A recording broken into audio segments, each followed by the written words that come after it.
السلام عليكم ورحمة الله وبركاته. حبايبي متابعين القناة، احنا النهارده سوق العجيزة يا حبايبي، سوق بط التربية.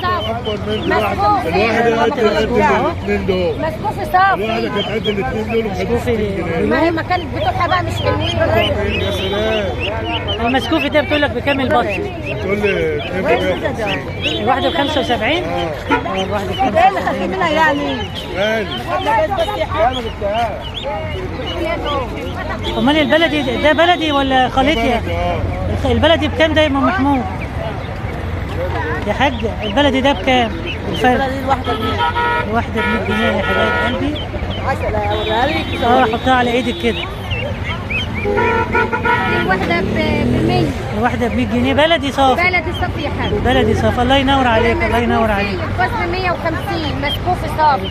الجوز ب 150 عند الحاجة ام محمود. عند الحاجة ام بينوا محمود. وش الحاجة ام محمود. محمود اللي ضحكت عليا. لا ارمينها لله بقى. لا ده حاج ام محمود بيعرف اسمعي اللي حلو. بقولك عليه، لا يا بقولك عم الحاج مش وشها بتوعي. مفيش حد ابدا الا ما شكر فيها. لا مش بتوعي الحالة بتاعتنا شكلها والله ما حط لا. صورتها عند المحافظ. ده الناس بييجوا يسالوا عليها والله.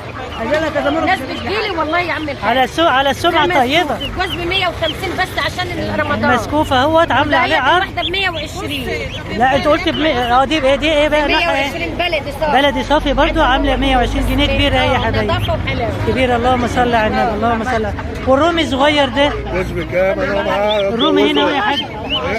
بكام؟ انا بسألك سؤال. واحدة جوز ب 100. الرومي بكام يا حاج؟ الروم بس 300. جوز بكام؟ جوز ب 300. الواحدة عاملة 150 جنيه يا حبايبي. طب امسكي ايد مين ربنا يوسع عليك يا حاج يا رب، وتبيعهم كده عشان تدعي لي دعوة حلوة. حبايب قلبي احنا كده في سوق العجيزي، سوق الجمعة.